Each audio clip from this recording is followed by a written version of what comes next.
भी तीर्थ यात्रा से किस प्रकार से हम सबसे बड़ा बेनिफिट प्राप्त कर सकते हैं, जानेंगे इस वीडियो में। हर इंसान तीर्थ यात्रा पर जाना पसंद करता है और कहानी का नाम है कद्दू की तीर्थ यात्रा। भारत में खास तौर पे देखा जाए तो तीर्थ यात्रा का बहुत महत्व है।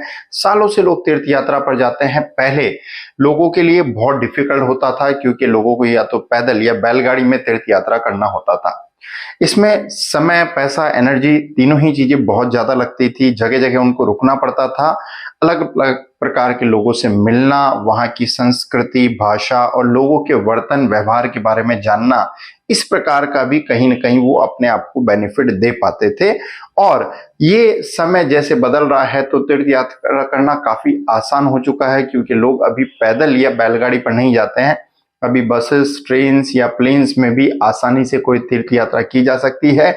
लेकिन अगर कोई भी व्यक्ति तीर्थ यात्रा पर जा रहा है तो उसके जाने से पहले और आने के बाद आप में क्या एक खास तौर पे बहुत बड़ा परिवर्तन देखने को मिलता है, इस कहानी के माध्यम से जानने की कोशिश करेंगे। 5 खास तौर पर मैं ऐसी क्वालिटीज बताऊंगा जो हर एक इंसान के अंदर आपको देखनी चाहिए खास तौर पर। और वीडियो को एंड तक देखते हैं तो ना सिर्फ वो 5 क्वालिटीज आप समझ पाएंगे बल्कि 5 से 10 नए इंग्लिश के वर्ड्स भी यहां पर सीख पाएंगे। तो कहानी शुरू होती है संत तुकाराम जी से। संत तुकाराम जी के पास एक तीर्थ यात्रा का जो है समूह पहुंचता है, एक संघ पहुंचता है और उनसे ये रिक्वेस्ट करता है कि आप भी हमारे साथ तीर्थ यात्रा पर चलिए। संत तुकाराम जी मना करते हुए कहते हैं कि मैं काम में व्यस्त हूं और मैं आपके साथ नहीं चल सकता। लेकिन ये संघ बहुत रिक्वेस्ट करते हैं तो संत तुकाराम जी कहते हैं कि मैं एक कद्दू दे रहा हूं, और वो कद्दू जो होता है वो बहुत कड़वा होता है। और उन्हें ये कहते हैं कि जहां भी जा रहे हो तुम, इस कद्दू को भी यात्रा करवा दीजिएगा। अब संघ जो है भावार्थ यहां पर नहीं समझ पाते हैं तुकाराम जी का, और वो जो बड़ा सा कद्दू उनको दिया गया होता है उसे ले जाते हैं। जिस भी अच्छे मंदिर में वो जा रहे हैं, हर एक जगह उस मंदिर में उस कद्दू को भी दर्शन करवाते हैं। हर पवित्र नदी में जहां वो स्नान करते हैं, उस कद्दू को भी स्नान करवाते हैं। संत, साधु, तपस्वी और योगी से उसे मिलाते हैं, उसका, उन सभी का आशीर्वाद लेते हैं। और 21 दिन की जो ये पूरी यात्रा है ये कर कर जो है वापस लौटते हैं। शहर में काफी जो है धूमधाम से उनका स्वागत किया जाता है। और संत तुकाराम जी जो है उनको जैसे ही पता चलता है तो वो इनकी लिए एक विशेष प्रतिभोज की तैयारी करते हैं। सभी को प्रतिभोज पर बुलाया जाता है। स्वादिष्ट अलग अलग पकवान बनाए जाते हैं और खास तौर पर उस कद्दू की जो है सब्जी बनवाई जाती है विशेष रूप से। सबको भोजन परोसा जाता है और साथ में वो सब्जी, कद्दू वाली पम्पकिन की सब्जी भी उन्हें परोसी जाती है। जैसे ही सभी लोग उस कद्दू की सब्जी चखते हैं, वह कड़वी, बहुत बिटर वो उनको लगती है। खाते ही वो थूक देते हैं और वो तुकाराम जी से कहते हैं ये कद्दू तो कड़वा है।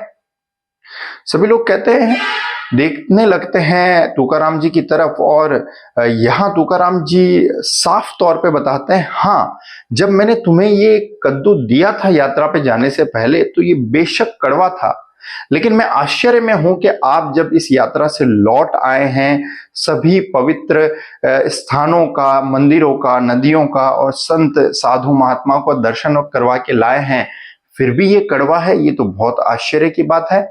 यहाँ सभी लोग कहीं ना कहीं तुकाराम जी के कहने के भावार्थ को समझ पा रहे थे कि एक्सटर्नल पर्सनालिटी और इंटरनल पर्सनालिटी, बाहर से जो शायद दिख रहा था कद्दू वो तो वैसा ही था, लेकिन अंदर से जो है खास तौर पे उस कद्दू में कोई परिवर्तन नहीं आया था।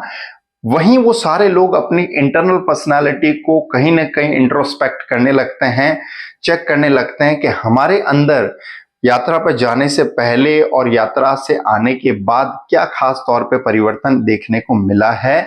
क्या हम अपने अंदर से अपने मन को और साफ और पवित्र कर पाए हैं, और अगर वैसा नहीं हो पाया है तो कहीं ना कहीं हमें यात्रा का कोई भी बेनिफिट यहाँ पर देखने को नहीं मिलेगा।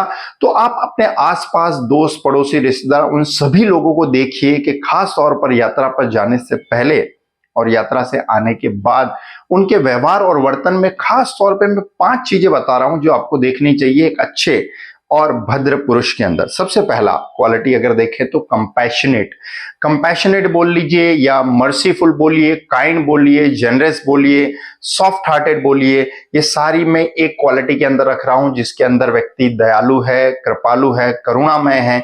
क्या उस व्यक्ति के अंदर ये गुण देखने को मिलता है? फर्स्ट।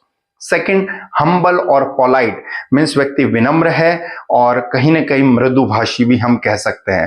थर्ड, आप कह सकते हैं ऑनेस्ट और रेस्पेक्टिव, वो व्यक्ति कितना ईमानदार है और लोगों की कहीं ना कहीं कद्र या आदर करने वाला है। That is coming into the third quality.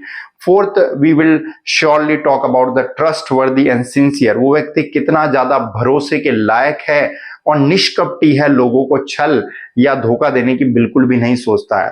Last but not least, optimist and positive, वो व्यक्ति कितना सकारात्मक है और आशावादी है। जब उससे बातचीत कर रहे हैं तो क्या आपको पॉजिटिविटी नजर आ रही है? ये पांचों जो क्वालिटीज मैंने बताई है कहीं ना कहीं एक अच्छे इंसान के अंदर देखने को मिलती है। अगर कोई व्यक्ति तीर्थ यात्रा पर जाने से पहले भी इन क्वालिटीज को अपने अंदर रख रहा है तो कहीं ना कहीं वो हर एक प्रकार की तीर्थ यात्रा अपने घर पर रहकर भी कर पाएगा। लेकिन अगर पूरे भारतवर्ष में हर एक मंदिर, हर एक तीर्थ स्थान पर घूमने के बाद भी आप देख रहे हैं कि इंसान के व्यवहार में, वर्तन में कोई भी परिवर्तन देखने को नहीं मिल रहा है, ना वो कंपैशनेट है, ना हम्बल है, ना ऑनेस्ट है, ना रिस्पेक्टिव है, ना ऑप्टिमिस्ट है, ये सारे ही गुण उसके अंदर देखने को नहीं मिल रहे हैं, तो कहीं ना कहीं उसका पैसा, समय, एनर्जी वो सिर्फ तीर्थ यात्रा में एक आनंद के लिए ही लगा रहा है। अपना कीमती पैसा, समय, एनर्जी लगाने के बाद अगर व्यक्ति के अंदर कोई परिवर्तन नहीं आता है, क्योंकि यहाँ तुकाराम जी के अंदर वो सारी क्वालिटीज थी जो एक अच्छे इंसान के अंदर चाहिए, लेकिन यात्रा का जो संग वहां गया उनके अंदर कोई भी परिवर्तन पॉजिटिव देखने को नहीं मिला। तभी इन सभी संघ के लोगों को ये रियलाइजेशन हुआ कि ये जो ग्रेट क्वालिटीज है ह्यूमन बीइंग की, ये डेवलप करना, इंटरनल पर्सनालिटी पे काम करना हमारे लिए बहुत ज्यादा जरूरी है, rather than just going for enjoyment and fun to any pilgrimage. Pilgrims means होता है तीर्थयात्री और पिलग्रिमेज मीन्स होता है तीर्थ यात्रा। तो हर एक व्यक्ति कहीं ना कहीं एक लंबा टूर बनाता है, एक वीक या फिर एक महीने का भी, और बहुत सारा समय, पैसा, एनर्जी खर्च करने के बाद जब वो आते हैं तो शारीरिक रूप से तो बहुत थकावट उनमें होती ही है डेफिनेटली, लेकिन कहीं ना कहीं आप देखेंगे वो पहले जैसे ही नजर आते हैं, जैसे व्यवहार उनका पहले था वैसा ही व्यवहार उनका अभी भी होता है। लेकिन अगर वो तीर्थ यात्रा के बाद एक बहुत अच्छे इंसान उभर कर बाहर आ पाते हैं, ये सारी क्वालिटीज जो मैंने अंदर आपको बताई है उनके अंदर देखने को मिलती है, तो कहीं ना कहीं वो यात्रा का एक बेस्ट बेनिफिट ले पाए हैं। और ये सारी चीजें हमारे लिए, सभी के लिए काम करना ज्यादा जरूरी है कि हम अपने आप को इंटरनली बदलें, एक्सटर्नली नहीं। आई बिलीव इस कहानी के माध्यम से एक बहुत अच्छा मैसेज मैं आपको दे पाया हूं। अगर कहानी अच्छी लगी तो फैमिली मेंबर्स और फ्रेंड्स को जरूर शेयर करें। आपने इस वीडियो से क्या चीजें सीखी है और आपको क्यों लगता है कि खास तौर पे why should people go to the pilgrimage, लोगों को तीर्थ यात्रा पर क्यों जाना चाहिए? अगर आपका कुछ विशेष ओपिनियन है तो कमेंट बॉक्स में जरूर लिख के बताएं। Ultimately thanks for watching.